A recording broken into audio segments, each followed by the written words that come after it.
It is November 11th, 2013. I'm Marie DeNoia Aronsohn, here today with Hazel Gluck for Rutgers University's Eagleton Institute of Politics Center on the American Governor. Today we'll be discussing Hazel's role in Christy Todd Whitman's campaign and administration. Hazel, you were interviewed back in 2010, so my colleague Michael Aaron covered a lot of your early experiences and your time with the Kane administration. So we're going to jump right into your time with Christy Todd Whitman's campaign and administration. When did you first meet her?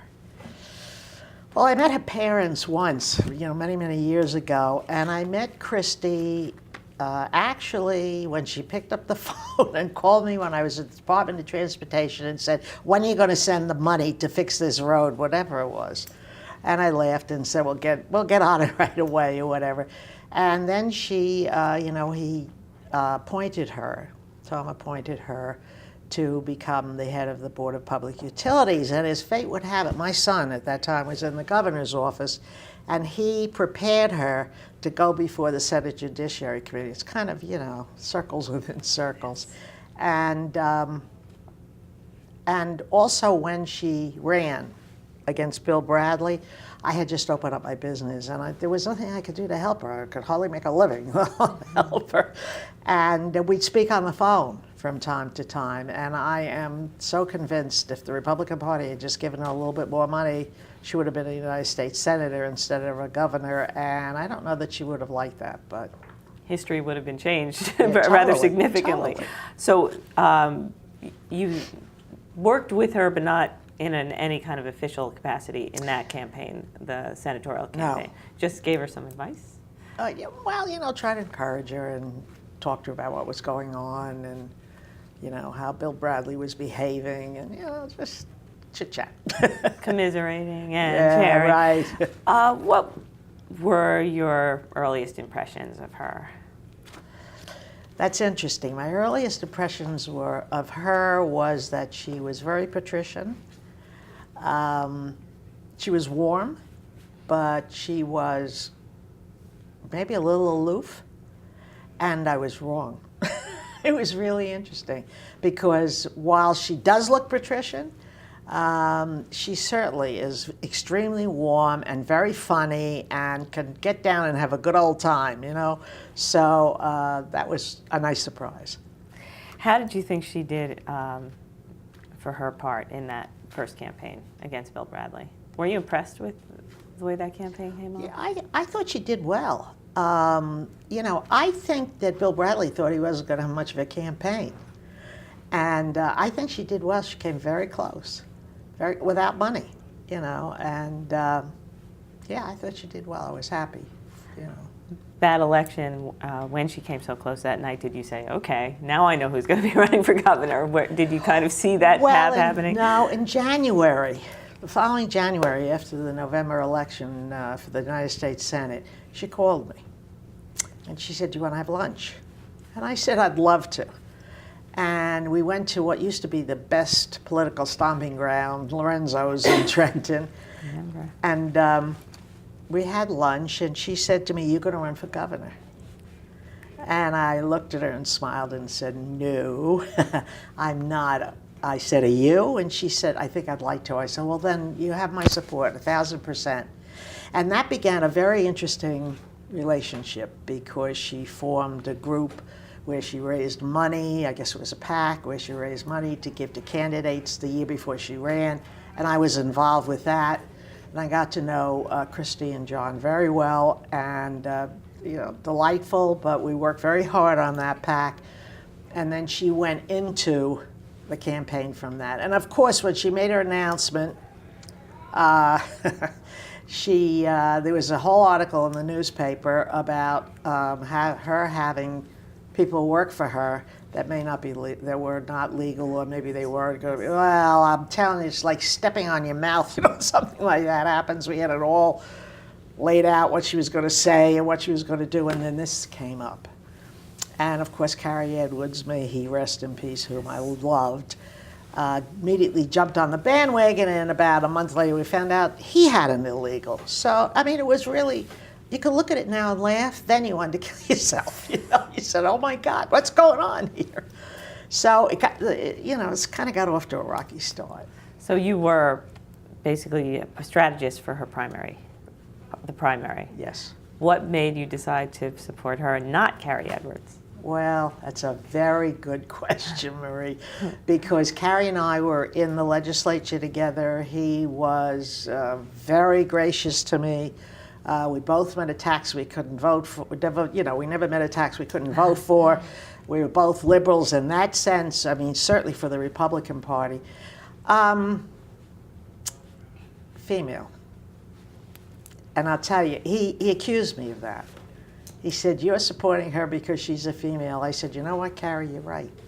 I hate to tell you this, but you're right. Just like a black person would support Len Coleman if he were running. Lenny was, in the Kane administration." I said, "You're absolutely right, and I'm sorry." Why was it important to you to work for a woman? Oh my God, I don't even know how to express it. I mean, to have the first female governor during my lifetime in New Jersey was unbelievable. I mean, I thought something like that would never happen. There are a lot of good old boys here, and I just thought something like that wouldn't happen, and I thought it was time to have a change, And I thought she was competent, and while she didn't have necessarily the experience that Carrie had, Carrie knew the answers to everything. Whatever you asked him. When I was in the Department of Insurance, he told me how to run insurance. He knew the answer to that. When I was in transportation, he's just that kind of a guy. And I thought it was maybe a little bit refreshing to have someone who didn't know the answers to everything and who could certainly put things together in a different kind of a way. Females are different in their management style and how they think. Was part of it for you that you knew you would have like a real sort of ground floor influence on this particular campaign and perhaps administration? I'm sorry, what do you like mean? your imprint would really shape her campaign because of the fact that she's a woman, you're a woman, you had this strong feeling about her. Yeah, I guess so. I mean, when I started with Christy, she didn't know anybody. She didn't know anybody. So I picked up the phone and called a dear friend of mine who's no longer with us by the name of Frank Holman, who was the Republican state chair. I said, "You've got to get in to this campaign." He said, "Why?" Very, kibitz back and forth. He's from Ocean County. And I said to him, "You got to do this. This woman really has the potential for the governorship, and you got to do this. And she needs introductions to a lot." And he had lots of friends in labor.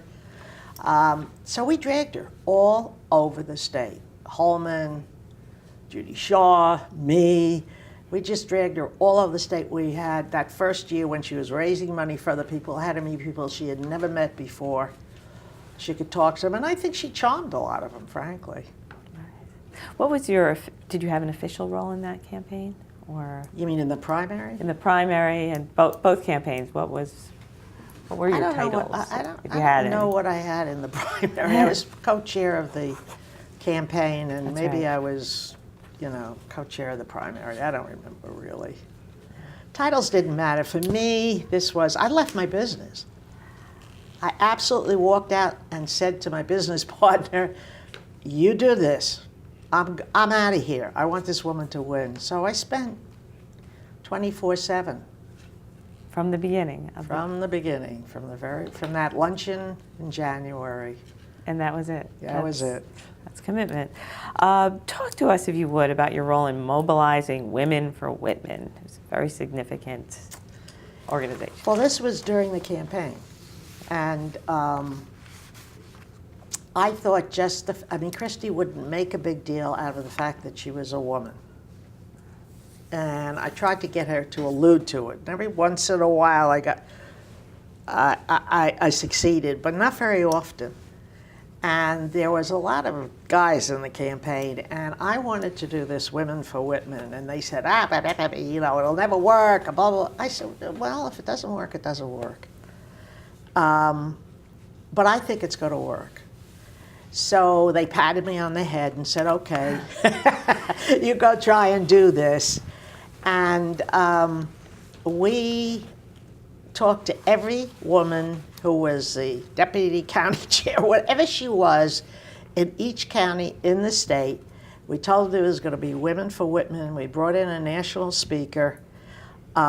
We told them that we couldn't afford to get them buses, but we would suggest if they could get buses through their county organization to get buses. Well, lo and behold, the night of this event, they came from everywhere across the state. There must have been 400 or 500 women there that night. And the guys were standing there, including Mr. Rollins, like this.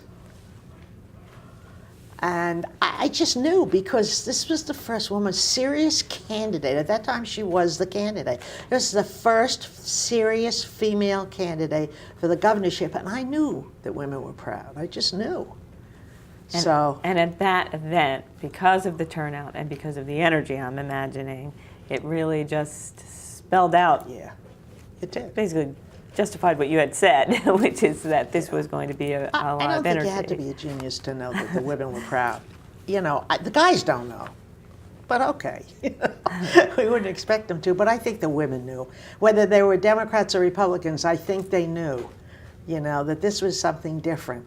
It would almost be like Hillary running for president of the United States. You look at a Republican or a Democrat female who, you know, would say, wow, this is big. This is big. Was that a turning point in your mind, that event? Yeah, I think what it did was all the women there from all over the state, it ginned them up. We were like crazy. We were so excited. And I think it really ginned her up too. Because she had been in a gun store before that. One of the aides had taken her into a gun store. I mean, you know, we had our little moments. And I don't think that was handled particularly well. She could certainly go into a gun store. I support the First, Amendment, but it's, it just wasn't handled well. I mean, you don't have to go around killing people just because you support people's right to have a gun.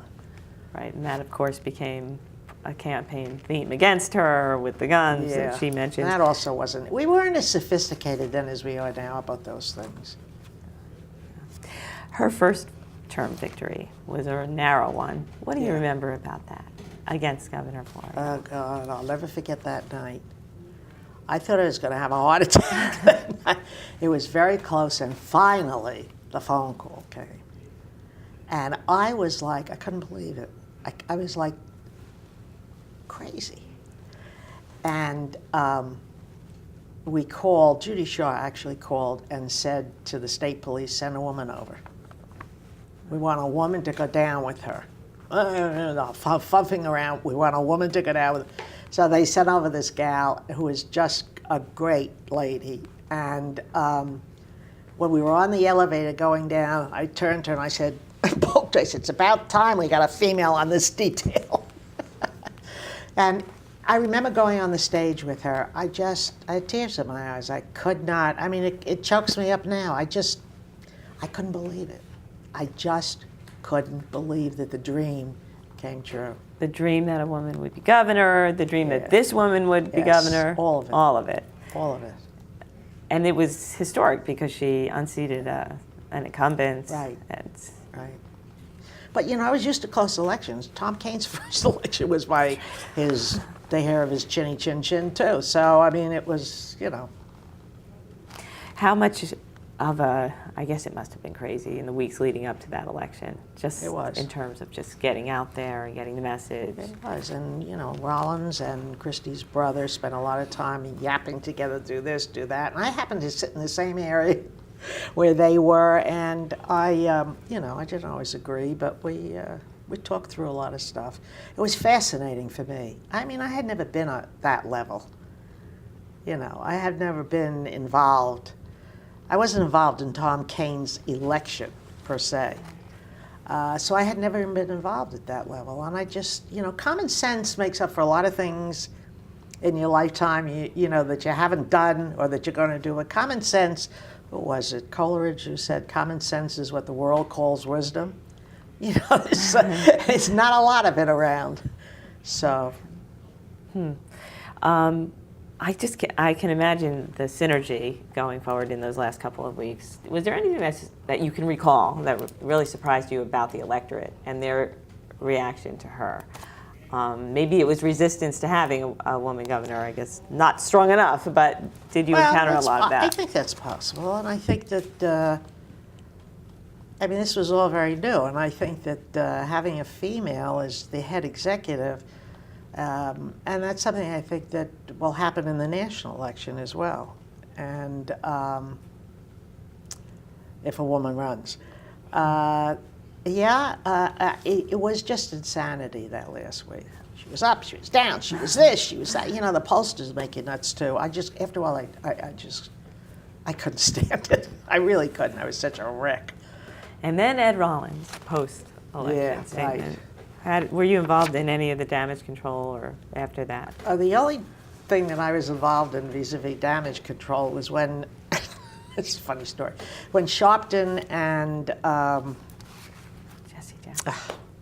Reverend Jackson came to town and parked in the middle of the street, on State Street. Just parked, left their cars right there. And the police called and we said, well, what do you want from us, you know? And came upstairs to speak to Christy because Rollins had said that, had intimated that we had bought the black vote, which when I heard that, I almost collapsed because I knew nothing of anything like that. And when they came to see her, she had a conversation with them, and they came out and they were thrilled. You know, they were okay. And the only part that I played was with John Sheridan and I. At that particular moment, we both stood on either side of a lectern where all behind us were all the media, using foul language, you know, like get the F out of the way. I mean, it was really, and we're standing there, he on one side of the lectern, me on the other, and we looked at each other and said, this is it for us? You know, what are we doing here?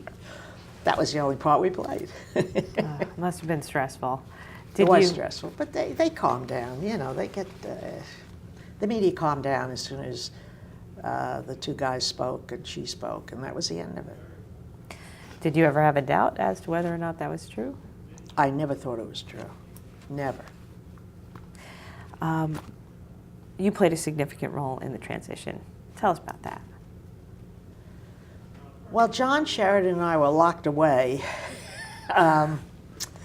because we were interviewing for cabinet officers, and we spent, I don't know, probably 3 or 4 weeks doing that. And we were to get 3 people for each position.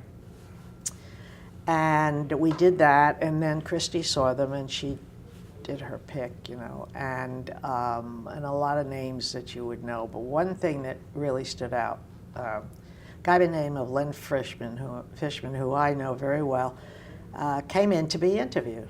And he wanted to be a health commissioner, a lawyer, not a doctor. Brilliant. Wrote the Continuing Care Retirement Act for New Jersey. And I love the guy. I just knew he'd be perfect. They didn't need doctors. They had enough doctors running around. You know, it's like having an engineer on the Department of Transportation. You don't need an engineer.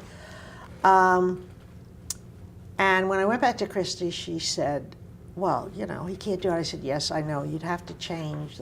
I don't want to spend any capital I have on changing the legislation. I said, okay, if you feel that way, but please meet him. She said, okay, I'll meet him for you. Well, of course, she fell in love with him. She went back and she changed the legislation. He became the Commissioner of Health. I mean, just a funny story. I knew that she would just be crazy about him. The same thing with Ginny Long. When Ginny Long was appointed for the judgeship, yes. I love Ginny Long. She's funny. She's got attitude, you know. I think she's a great lady. And I'd spoken with her, and she said, well, you know, she doesn't know me. I said, well, she'll know you. Don't worry about it. And I called up. This is one of the rare times I called during the administration, and I said to her, look, I just would like you to meet Ginny Long. I think you'll just think she's terrific. They met, and they couldn't stop talking. And she nominated her for the Supreme Court. And she was a terrific justice. She's a great lady. Okay, just back to Len Fishman just for a second. When you said that, yeah, you didn't need doctors, you didn't need engineers, what did you need? You were looking for somebody more of a visionary, somebody who articulate a vision. Yeah, absolutely. Tom Kane had a cabinet mostly of generalists. I only have 1 degree, okay? I don't have a master's. I was too lazy to go get it. I only have 1 degree, but what does that mean? Everybody in a governor's cabinet has to be a lawyer? I mean, that is, as far as I'm concerned, the kiss of death. When we were at the lottery, we had these strip places outside of Camden. These little places where you go for peep shows and stuff like that. They wanted the lottery. Now, I didn't consult a lawyer. I just said no. And someone came to me and said, well, they'll sue you. I said, good, let them sue. There are just things that you don't need to have a legal mind for. If you've got a brain and you can absorb what your job is supposed to be, within 6 months you're running someplace. We look for people who can look beyond their nose, beyond the state the way it was. She and Linda Anselmini, who was head of personnel at the time, and Judy they went out to different states to see how they could change some of the things which needed to be changed that had to do with personnel and had to do with civil service. And they almost got it done, but she left just before, and then when she went, it was all blown up. It took a lot of years to get to that point. But she wanted to have people that could just, do different things, just treat it differently. Right. After the governor was sworn in, what role did you play at that point? Were you serve on a board or a commission within the administration? No. Okay. Nothing. Nada. I was on the Port Authority, and I thought about it and I resigned, which is probably the biggest mistake I ever made. Why? Because I resigned because I thought, well, I'm her friend and they're going to say this, they're going to say that. You know what? It wouldn't matter what they said. It was a mistake. I should have done it. And I was worried about my business, but I was always worried about my business. But I didn't serve on anything during her administration. I didn't serve on anything, and I wasn't involved unless I knew there was some kind of catastrophe waiting somewhere, which really never happened, that I knew. Part of the rapid response team if they needed But the interesting perception was that because I had worked with her for a couple of years, that I was able to pick up the phone and call her and get whatever I wanted. I have to tell you that in the 8 years, I never went to her once. Now, maybe that's a foolish woman talking, but I never went to her once for anything. And why? Because you go through the departments of state and you go through the commissioners if you can't, and you've got an intellectual argument that makes sense. This is a little bit different than lobbying with the legislature. If you've got an intellectual argument that makes sense, you can get from point A to point B. Call a governor. That's not, you don't do that. I used to send Judy Shaw, who was my business partner, I used to send her every month a list of my clients so that she would not be involved in talking with them, so that anybody could say that it was a conflict of interest.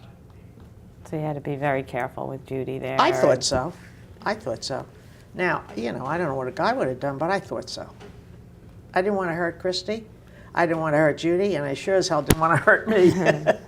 Yeah, that makes sense. Do you think that Governor Whitman made a difference as a woman for women? Yeah, I do. I think that, I mean, Barbara Bono ran. I think there will be another woman who will run. I don't know if it'll be in my lifetime. I hope so. I think there'll be another woman that'll run. If Chris Christie runs in the primary, the lieutenant governor, who nobody hears from, who happens to be very bright, she'll be right there. So if he's successful, she'll be running the state. And will she run? Yeah, I think she'll run again. People don't know her, but she'd be in a great position, and people can learn about her. You know, she's no fool. It's just a lieutenant governor's job is like, you know, like the vice presidency used to be, pushed to the side. Yeah, I think she made a difference for women. The system here in New Jersey is a very strange one because the governorship is the most powerful in the country. We don't elect the attorney general. We don't elect the insurance commissioner, thank God. We don't elect, I mean, we have it's just the governorship. Other states, they elect other people so that you can have a sort of a farm team, if you will, you know, coming up. There's no farm team here. We all, you know, it's like, okay, you want to run? Okay, sure. If you can get the money, run. You know, it's like through the county, right? Yeah. Through the county chairs more than anything, or not. I don't know. So I mean, I don't think that today. I don't think that Christy ran outside of the system. You know, they didn't want her. Tell me about that. She raised her own money from her own group of friends. John has been in finance for years. So they knew people on Wall Street, they knew people in the hills. I mean, they knew a lot of comfortable, should I say, wealthy people. And they gave money to the campaign, part of her family. She didn't go the traditional route because kind of the traditional route was blocked for her. Now, when she won the primary, the only person that came over immediately was Chuck Italian. He was right there. God bless him. That was it. She won, he was there. I can't say the same thing for the Senate. But she ran outside the system. The system never would have picked her. But it took someone who had wealthy connections and who was wealthy themselves to be able to do that. So the system wouldn't have picked her even after that, you know, very close race with Senator Bradley? They put up a big, I mean, there's a big pushback. What did that look like? I mean, once she got elected, you know, the front office was known as Menopause Alley. It was disgusting, if you know my opinion. You know, we could call them testosterone, whatever. But, and I used to say to Christy, for God's sake, have a dinner at Drumthwacket and invite their wives. I don't want to do it. Christy, please. Why did you think that would be helpful? Because I think pillow talk's very important. And I think that if she had done it, she would have probably been on a little better terms with them. They weren't going to make it easy. But if she charmed the women and the women went home and said, I don't know what you're carrying on about, she's a lovely lady or something like that, it probably would have, I think it would have helped, frankly. You know, I tried to explain to Christy, I mean, she was to the manor born, I'm a kid from Brooklyn, and between my, ability to assert myself and her self-effacing self, there was a middle road. And a lot of times I thought she was too self-effacing. There was very little bragging that came out of that administration as to what was accomplished. And I thought that was bad PR. And yet she had some real traction in the media. I mean, there Yes, were because she kept promises. She kept her promises about taxes and a lot of other things. But I have to say that Jim McGreevey made mincemeat out of her when he ran. I mean, he made mincemeat out of her. And if you talk to the average person today, I was at a barbecue a couple of summers ago, and we were talking, I don't know how we get into politics, because I don't like to, that Christy women, she stole money from the pension fund, she did this, she did that. I said to him, time out, you're talking about a friend of mine. I can't believe you, she's your, there's still people out there that think that she was not a good governor, that she didn't do many things.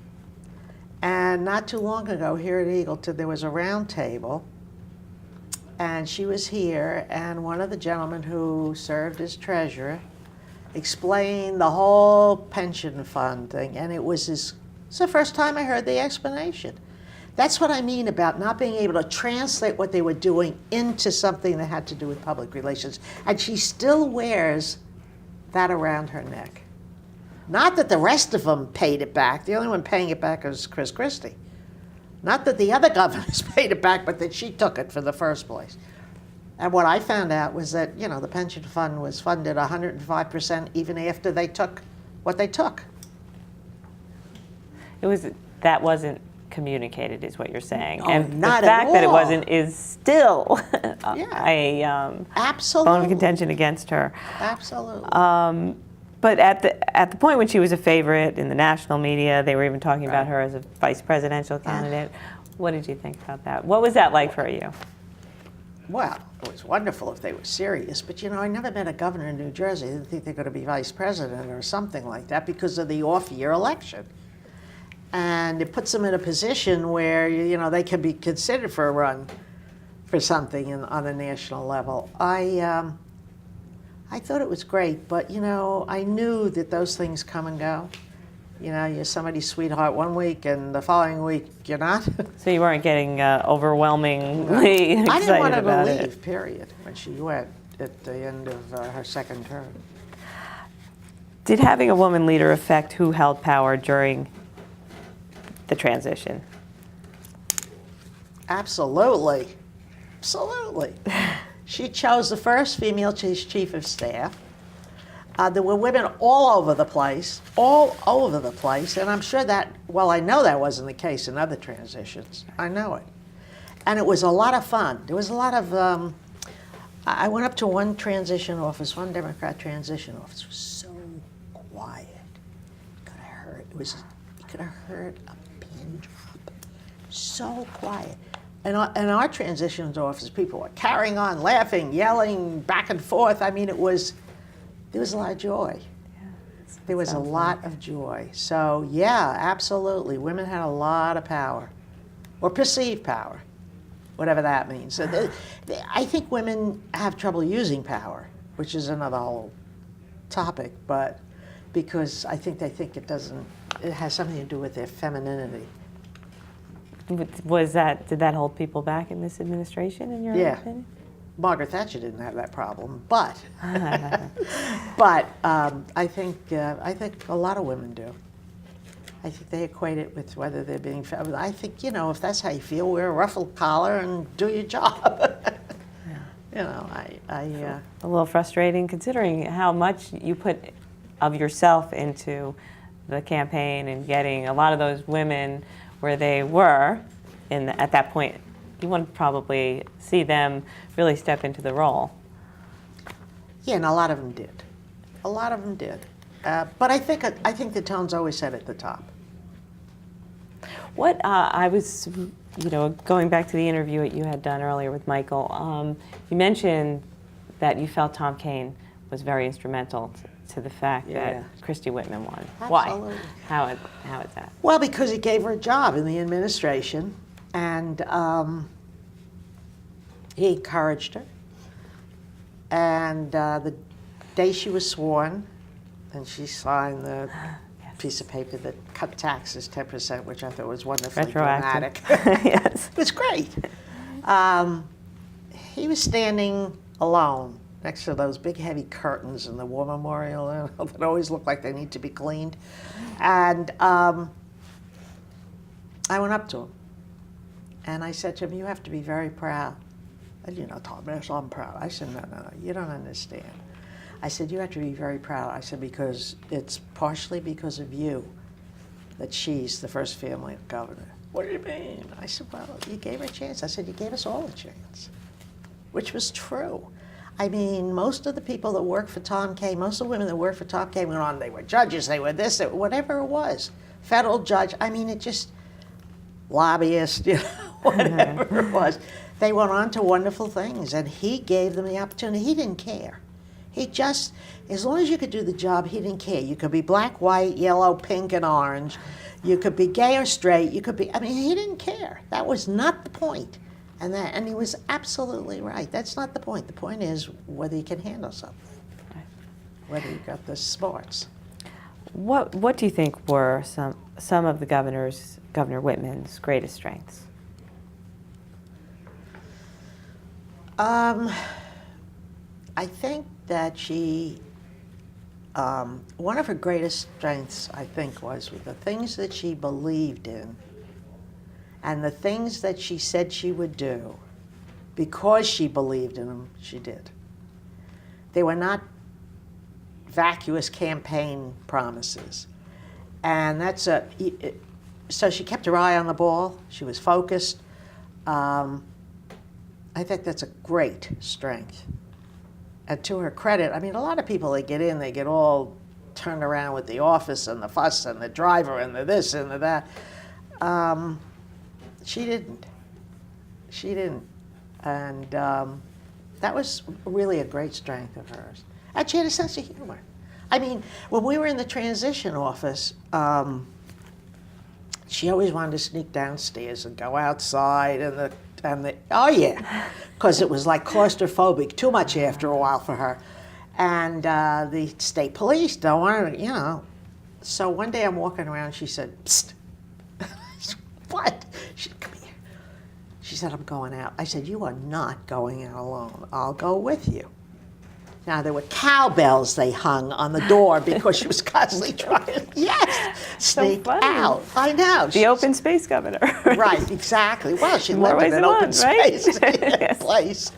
And I had to hold the cowbells so they wouldn't ring while she went down the stairs, and then I let go of them, I shut the door, and I went down after her. She said, "Oh my God," I said, "We're on State Street, you know." "Oh, it's so good to be out in the fresh air." I said, "You're right, it's so stuffy up there." We're yakking away. And coming towards us was one of the captains of the state police, so we got caught. Not by the guys upstairs, but by the guy who was coming back. But she was notorious for that. When she became governor, she went out the back door, because there's a back door in the chief of staff's office, or what was the chief of staff's office, and Judy, I know, went with her. And where did she go? She went over and knocked on the window of the Democrat offices.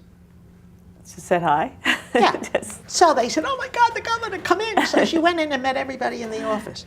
I mean, you know, she had a real sense of humor about it all. It wasn't like, the business was serious, but I don't think she took herself seriously, which is really admirable. Because a lot of people get off on, you know, the whole thing and they become insufferable. And she didn't have an insufferable bone in her body. Doesn't to this day. What were her major accomplishments in your point of view? Oh my God, I'm not going to remember all of them. Just a few, just highlight a couple. How did she use that strength? Well, you know, the tax cuts you mentioned. How did it affect power outside of government? Well, outside of government, it affected me personally, because my business just boomed. I had people walking into my office. I had to shove them out here. I mean, the guy who owned Bally's, Arthur, he died at a young age, unfortunately. He walked into my office. We shook hands. I said, "How are you?" Blah, blah, blah, blah. He said, "Why don't you represent me?" Now, come on. I mean, all of a sudden, right? I said, "Really?" He said, "Yes." He said, "Look, I'm going to tell you straight up. I'm a Democrat. I don't know anything about Republicans. I need a Republican lobbyist." And we started talk, and we didn't have a contract. We shook hands, okay? And the next thing I know, Joel Stearns, may he rest in peace, whom I adored, called me and said, "Listen, Trump wants to see you." I said, "Really?" He said, "Yes. He wants you to represent him." I said, "I can't. I'm representing Arthur." He said, "Well, please." I said, "For you, I'll go to lunch." So I went to lunch because he walks in. We're up at the Marriott at the airport. He walks in and everybody's passing out, you know, with his hair. You know, that's when he was sane. And he wanted me to represent him. And I said, "I can't do it." And he said to me, "Well, do you have a contract?" I said, "No." We shook hands. So he said, "Well, you know, that's foolish." He said, "I'll give you a contract right away." I said, "My word is my bond. I'm not doing it." He said, "Well, Arthur won't mind." So I said, "Okay, I'll check with him." I went back, I called Arthur. He said, "What, are you kidding me? You out of your mind?" But what happened to me, and I'm sure happened to Nancy Becker, who was the only other female, you know, and she was the first female lobbying firm, they just started coming in the doors to the Republican thing. And I just we never look back. So the perception of power and having the power that they thought that you had or that you would use enhanced a lot of people's well-being, and I don't know, made life a whole lot easier, I'll tell you that. Change perspectives. Oh yeah, I made a living. You're right. Wow. Wow. You mentioned the kitchen cabinet when we were talking yeah, before. when they first went in, they had, this was Judy's idea, they had a kitchen cabinet. It was made of some really terrific people, and Jim Weinstein, John Sheridan, me, Phil Angarone, and I don't know, maybe one or two others. And we used to meet once a month, once every 3 weeks. And we talk about some of the problems they were having in the administration. What are we going to do? What are they going to do with this guy or that guy? And he goes, give him an appointment and I'll be slap happy.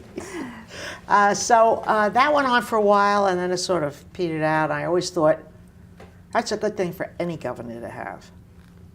Some governors probably couldn't take it, but it's a good thing for any governor to have, because you're on the outside and you see it from a different perspective. You read about it in the papers, it's a whole different perspective.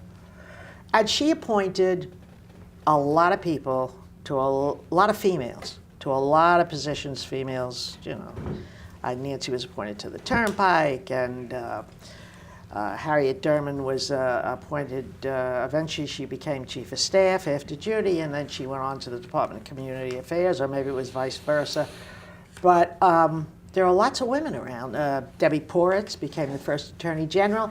When we had the problem with Rollins, genius, all the attorneys were coming, just walking into the office to see if they could help. I got on the phone, I called Debbie Poritz. I said, get down here, right now, get down here. So because you had to trust in her, because you thought it was important that a woman... both. Okay. I trusted her implicitly. I worked with her when we were both in the Kane administration. I trusted her implicitly, and I thought there should be a woman there. I mean, come on. You know, so she came down and she got involved.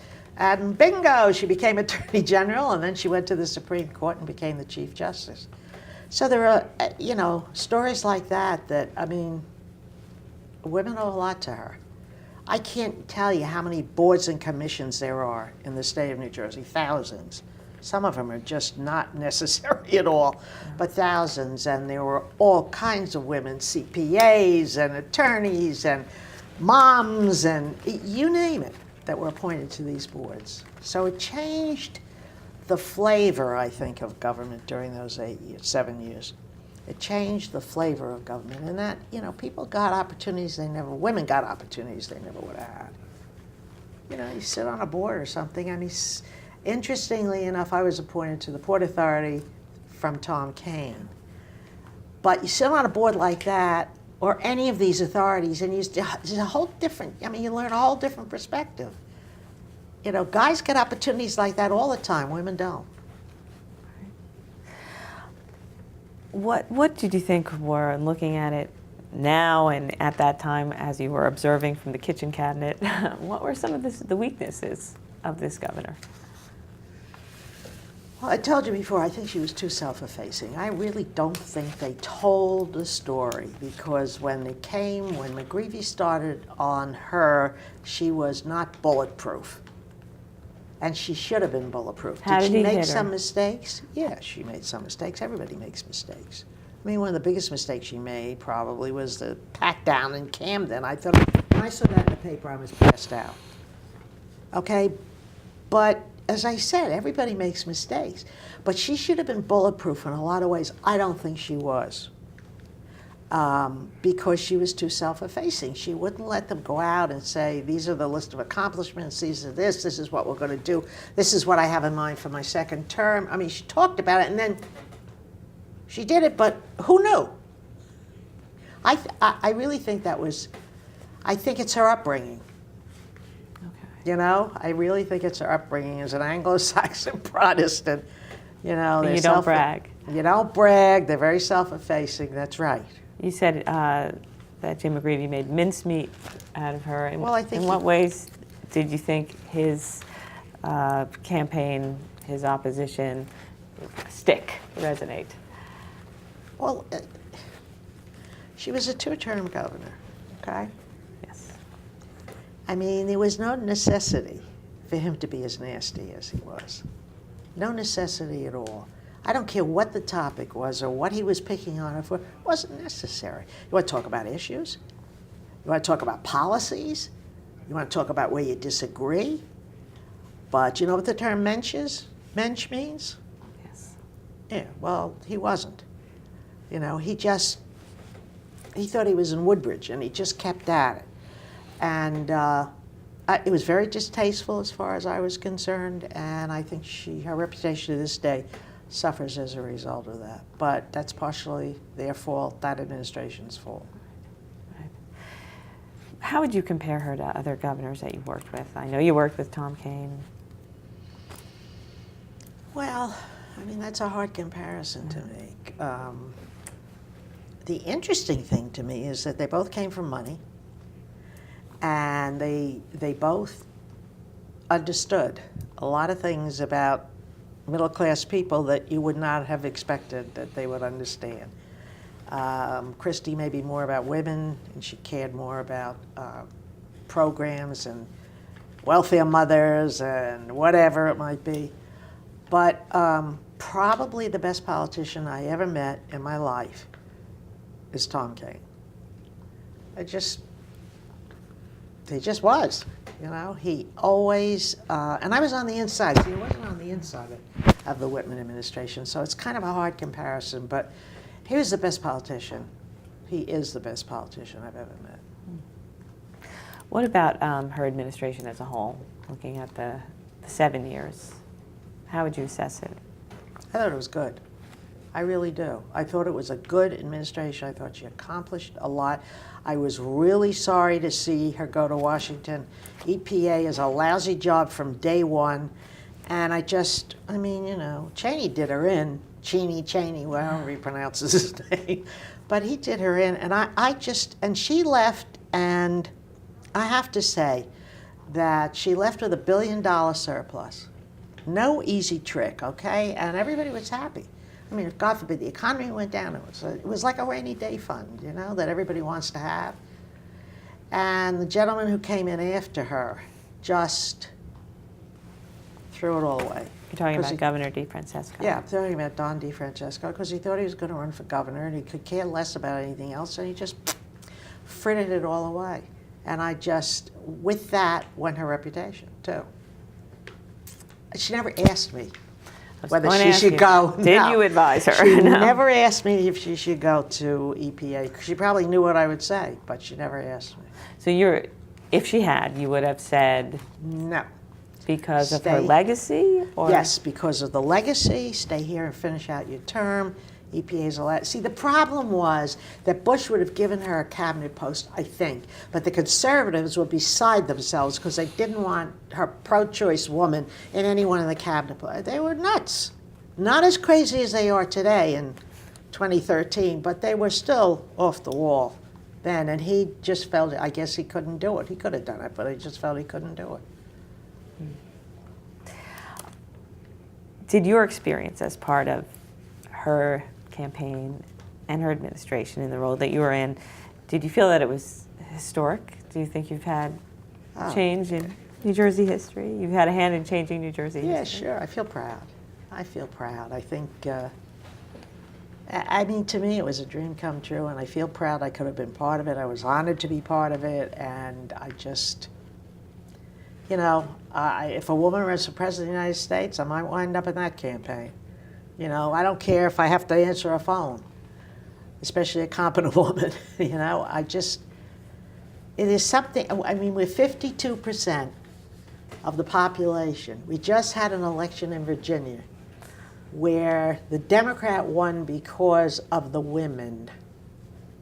So, I mean, it's time that we got our act together and, you know, we started putting women in positions where they belong. I mean, when we had the shutdown of government, there were 14 people that were trying to put a deal together, 6 of whom were women who worked very, very hard, United States senators, who worked very, very hard. And if you ask, they never get on television, but if you ask anybody, I mean, everybody says it's the women who put it together. So, I mean, come on. Yeah, it's time. Are you thinking of anyone in particular that would run, that you would? No. Okay. I had to ask. Nobody, huh? No. Is there anything else about the Whitman administration you'd like to put on the record with us?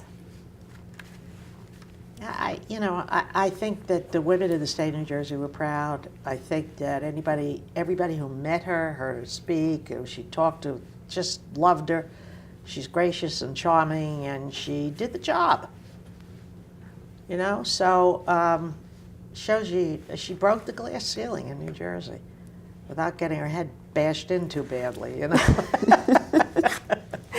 You've had a very interesting and successful career since that administration. Can you tell us a little bit about you and your business?